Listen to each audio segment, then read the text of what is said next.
All right, guys, let's check out this very cool looking new Spinnaker. This is the HydroFoil.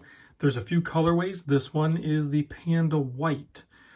Now, it's certainly leaning toward white, but it's like a dirty gray white almost. And then the black subdials for sure. Also black bezel, and then the white inner tachometer chapter. So you can see where it's, it's a Panda, but that fume dial there with the wave pattern on it adds more dimension to it, and it's not a stark white. So let's get into the specs on this thing, and then we'll talk a little bit more about the watch. So right out of the gate, we are looking at a 43 millimeter case, 50.5 millimeter lug to lug. You can see they slightly turn down. You got some screws there holding the proprietary or integrated bracelet to there. You're probably not going to find a strap or something to fit that. Thickness is 13.8. You can see it's a domed sapphire crystal with AR coating on the underside. And this space here, like where this lug would be, is about 23 millimeter wide. The bracelet does taper down to 20. It's plenty comfortable. You have a milled center part of the clasp. I'm not really sure if we're going to call this milled or stamped. I'm guessing it's more stamped than milled. But pretty standard affair there. You got the fold over keeper there with the Spinnaker logo or branding, and then double pushers. And then there's actually a 3 micro adjust, and there's a stamped out dive extension on this one. So if you need a dive extension, it has it. Split pins on the bracelet, but the bracelet is, pretty heavy duty and well matched to the case, and it better be, because that's pretty much how you're going to wear it.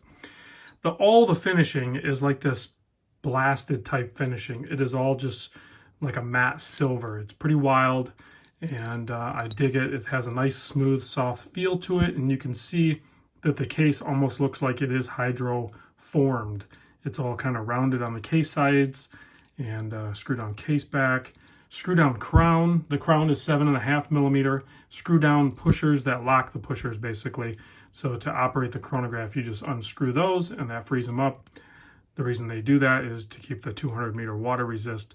So if you unscrew it, it's still water resistant. The reason they're screwed down is to prohibit the activation of it.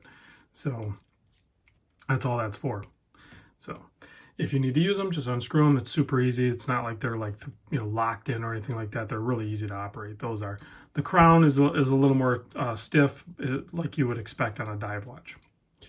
So 120 click bezel on this. This seems like it's ceramic. I could be wrong, but it kind of looks and feels like ceramic. So 120 click all the way around, no big deal. It's very consistent, smooth across the rotation. And for the movement, we're using the Seiko Mecha Quartz. I'm not sure exactly which movement number it is, because you have the dual aperture big date up top, and then where the subdials are. So the guys that know their Mecha Quartz movements are probably going to be able to chime in the comments and let me know what we're looking at here. The other thing is, for lume, it just says Super Luminova. So I have no idea which formula. I mean, everybody pretty much uses Super Luminova. So Spinnaker, maybe a little more information there. Super Luminova C1, C3, C3X1, something. Let us know what we're looking at here. Otherwise, I don't know. So you have a signed crown there. And overall, I wore this thing all day today, and it was pretty comfortable.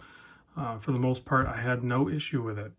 So, and I typically don't gravitate towards chronographs, but it seems like I've had a few on the show lately. So I figured I'd wear one today. So I wore this one. I like the pop of color on the seconds hand, or the chronograph hand, excuse me, because the running seconds is actually down there at the 6.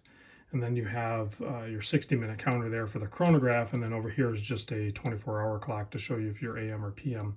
But I like that pop of color there, that violet chronograph hand. It plays nice with the fume dial, and then has that, I guess, wave. We're going to call it squigglies, whatever. Spinnaker branding up there, 660 feet, 200 meter. And really nothing else written on the dial, which is probably good, because there's a lot going on with the dial already, with its pattern, the fume pattern, on top of the actual physical pattern, and then you have that stepped, really tall tachometer plastic ring in there. I'm assuming it's plastic. Applied indices, the submersed subdials there. And another thing I thought was kind of nice, or different depending on your thoughts on it, but they actually used a chamfered polish ring for those subdials where, I mean, if you look at the handsets are all brushed and the case is all matte, and then you have that little bit of shimmer there. And then we had some good natural light sun day, you know, the sun out today, and it would catch that chamfered ring on those subdials, and it would kind of sparkle a little bit. So that was pretty much the only sparkle you're going to get out of it, because even the indices are like brushed. So, well, except for the date one is, I guess, polished. So, I don't know. I thought that was pretty nice. It was pretty cool.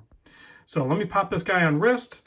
We'll do the chronograph reset, and then we'll close out with a loom shot. So you can see there on my 7 1/4 inch wrist, it wears great, looks great, super comfortable, and has a nice weight to it.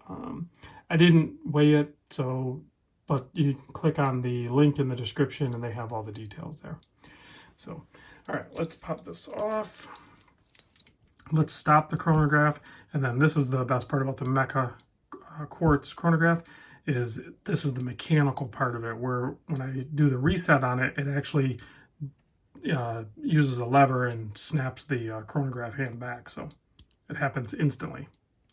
So, and then you can just screw those back down, super easy. Like I said, you're not going to have any issues with those, and now you can't push them, so there you're going to have your water resist. All right, so let's kill the lights.